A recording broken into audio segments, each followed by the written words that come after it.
chegou a sexta-feira, hoje é dia 6 de março de 2020, seja muito bem-vindo a mais um Boletim a Mais, comigo Diego Amorim e as principais notícias desta manhã. Eu começo dizendo a vocês que o acordo entre o governo e o Congresso para a manutenção dos vetos de Jair Bolsonaro à lei orçamentária está em banho-maria. Os vetos foram mantidos nesta semana, como vocês acompanharam conosco, e ficou para a semana que vem a votação dos projetos de lei enviados pelo Executivo como parte desse acordo. Ocorre que não há garantia de que esses PLNs serão aprovados neste momento. Nós trouxemos agora há pouco aí, eu e o repórter César Feitosa, os bastidores de toda essa movimentação no Congresso. No Senado, principalmente, está o problema para o governo, porque o Grupo Muda Senado vai votar para derrubar os PLNs. O Grupo Muda Senado acredita que houve um acordo e que, de certa forma, pouca coisa mudou com esse acordo e o Congresso vai ficar ali com algo em torno de 20 bilhões de reais concentrados nas mãos do relator do orçamento. E agora o Davi Alcolumbre está tendo que se virar com os acordos que ele fez com o PSDB, com o MDB, com o PSD, liderado pelo senador Otto Alencar da Bahia, e Alcolumbre está sendo cobrado a entregar esses votos para a aprovação dos PLNs do governo. Mas neste momento a situação é muito confusa, envolve inclusive a relatoria do orçamento de 2021, que vai ficar com o Senado, e tem ali uma disputa agora em andamento entre o senador Eduardo Braga, do MDB, e o senador Roberto Rocha, do PSDB. Eu trouxe ontem essa informação e hoje nós continuamos com a repercussão de todo esse imbróglio que está ali no Senado, que envolve esse acordo que foi fechado com o governo para a votação desses PLNs na semana que vem. Então o que importa dizer é que hoje, ao contrário do que diz o deputado Domingos Neto, que é o relator do orçamento deste ano de 2020, dizendo que a votação está favorável, que o clima está favorável para a aprovação dos PLNs, não é isso que está acontecendo. Principalmente no Senado, há uma grande indecisão de como será essa votação dos PLNs na semana que vem. Vamos em frente, ainda nesta queda de braço entre governo e Congresso, o presidente da Câmara, hoje Rodrigo Maia, renovou as suas críticas ao presidente Jair Bolsonaro, também estendendo as suas críticas ao ministro da Economia, Paulo Guedes. O Rodrigo Maia está lá em São Paulo participando de um evento na Fundação FHC e ele disse o seguinte, porque o ministro Paulo Guedes disse nessa semana que, abro aspas, só temos 15 semanas para mudar o Brasil, fecha aspas. Paulo Guedes disse isso porque ele se comprometeu a entregar até julho deste ano as mudanças que ele prometia, as principais mudanças estruturais ali para o governo de Jair Bolsonaro.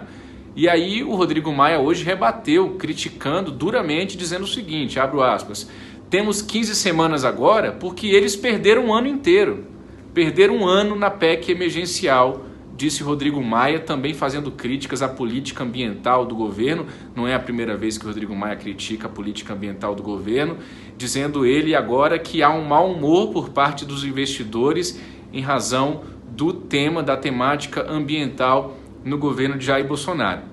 Vale lembrar que essas críticas, essas trocas de farpas aqui, elas começam a acontecer agora com mais frequência, às vésperas de uma manifestação marcada para o dia 15 de março, sendo convocada pelos governistas como uma manifestação a favor do governo e contra alguns setores do Congresso, embora surjam sim nas redes sociais algumas pessoas defendendo aí o fechamento do Congresso, o fechamento do STF e o uso dessa manifestação para esse fim.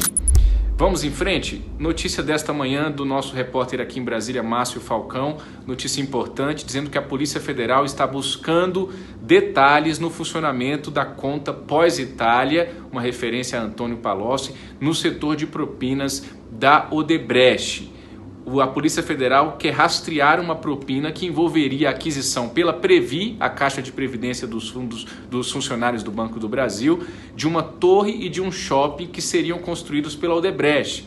E segundo as investigações, 27 milhões de reais teriam sido pagos aos deputados Carlos Aratini, que é do PT, João Carlos Bacelar, que é do PL, e ao ex-deputado, ex-líder petista, o Cândido Vacarezza, que recentemente conseguiu um carguinho lá no governo de João Dória, em São Paulo. Então a Polícia Federal está rastreando como se deu a distribuição desse dinheiro que teria sido pago a esses parlamentares e buscando detalhes no funcionamento então dessa conta, a famosa conta pós-Itália de Antônio Palocci no setor de propinas da Odebrecht. Também informação desta manhã, o presidente americano Donald Trump, agora há pouco, numa coletiva, confirmou que vai se reunir com o presidente Jair Bolsonaro amanhã. Eles vão jantar juntos na residência do presidente americano lá na Flórida, nos Estados Unidos.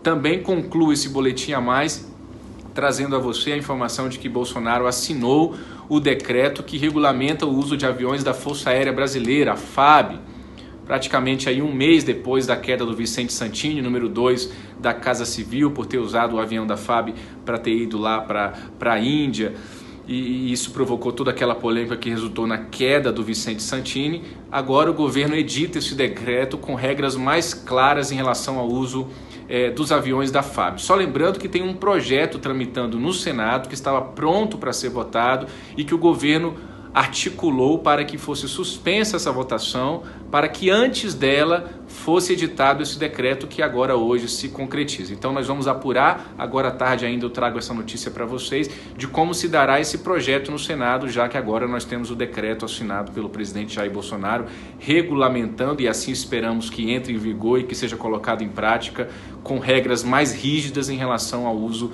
de aviões da Força Aérea Brasileira. Essas são as principais notícias desta manhã. Nós continuamos juntos no Antagonista e no A Mais ao longo dessa sexta-feira, ao longo do fim de semana. Eu volto na segunda-feira de manhã com a semana em 5 pontos. Um grande abraço e tchau!